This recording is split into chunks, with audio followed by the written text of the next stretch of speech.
nag-deliver papunta sa bahay nila Pangulong Bongbong Marcos at Speaker Martin Romualdez mag-insert o magpasok ng 100 billion worth of projects sa BICAM.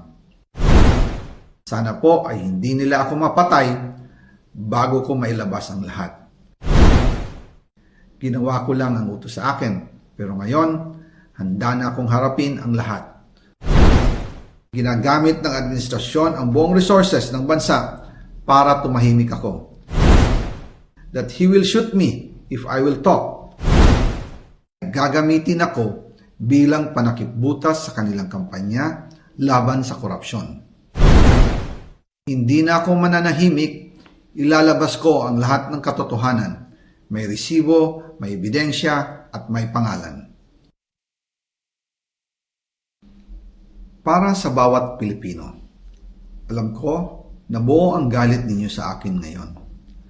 Nauunawaan ko rin kung bakit, lalo na at malaki ang halagang nakataya. Pero bago kayo humusga, hayaan ninyong ipaliwanag ko ang buong katotohanan. Matagal akong hindi nagsalita dahil may direktang utos sa akin. Huwag nang bumalik ng Pilipinas at manahimik na lamang. Umalis ako noong July 19, 2025 para sa aking medical check-up.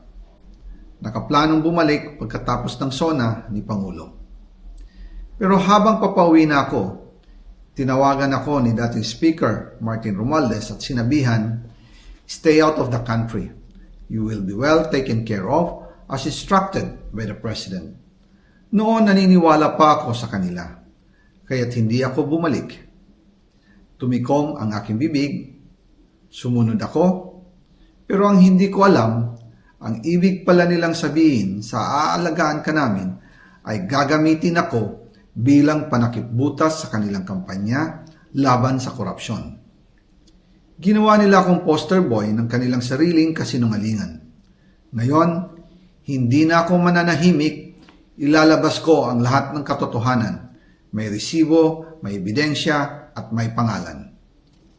Nagsimula ito nung tumawag si Sekmina Pangandaman sa akin nung nag-umpisa ang BICAM process last year, 2024. Ang sabi niya, katatapos lang ng meeting nila ni Pangulo at may instructions na mag-insert o magpasok ng 100 billion worth of projects sa BICAM. At sinabi pa ni Sekmina, you can confirm with Yusek Adrian Bersamin dahil magkasama sila sa meeting ni Pangulong BBM noong araw na yon. Tinawagan ko po agad si Yusek Adrian Bersamin at tinanong ko kung may instruction nga ba ang Pangulo na magpasok ng 100 billion during their meeting. Ang sabi niya ay totoo nga po. Right after our conversation, tinawagan ko po si dating Speaker Martin Romualdez at nireport ko ang instructions ng Presidente to insert the 100 billion projects. At sinabi niya sa akin, what the President wants, he gets. After ng ilang araw, nag-set po ng meeting si Sekmina Pangandaman at Yusek Adrian Bersamin sa amin ni dating Speaker Martin Romualdez sa Aguado Building in front of Gate 4 ng Malacanang at nandun din po si Yusek Jojo Cadiz. During the meeting, binigay po ni Yusek Adrian Bersamin ang listahan na worth 100 billion. Tinanong ko po si Yusek Adrian kung saan galing ang listahan. Ang sagot niya, galing kay PBBM mismo at binigay niya ito mula sa brown leather bag.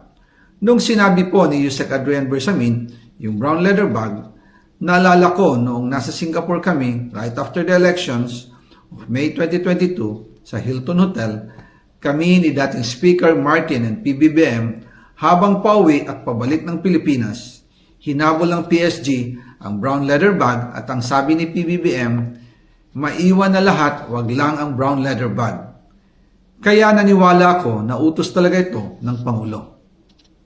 Pagkatapos ng ilang araw, I informed sina dating Speaker Martin Romualdez, Sekmina Pangandaman, Yusek Adrian Bersamin, and Yusek Jojo Cadiz na kung pwede 50 billion lang ang ipasok sa program funds dahil sobra ang DPWH funds versus sa DepEd. In practice, hindi pwede na mas malaki ang budget ng DPWH kaysa edukasyon. And yung balance na 50 billion, ilagay na lang sa unprogrammed funds for the 2025 budget. Dahil Office of the President din ang nagre-release ng lahat ng unprogrammed funds. Pagkatapos ng isang araw, tinawagan ako ni Sec Mina at sinabi ang mensahe ng Pangulo. Ipasok ninyo yan dahil pinangako na sa akin ni Speaker Martin yan at hindi na pwedeng baguhin. Kumbaga, ang utos ng hari hindi pwedeng mabali. Again, I informed the Speaker and asked clearance about the instructions ng Pangulo. At ang sabi niya, wala tayong magagawa. Kaya po nagtataka ako kung bakit sinasabi ni Pangulo na hindi niya makilala ang budget, samantalang lahat na binawas at dinagdag sa mga ahensya ng gobyerno ay humihingi ng approval sa kanya si Sec Mina Pangandaman.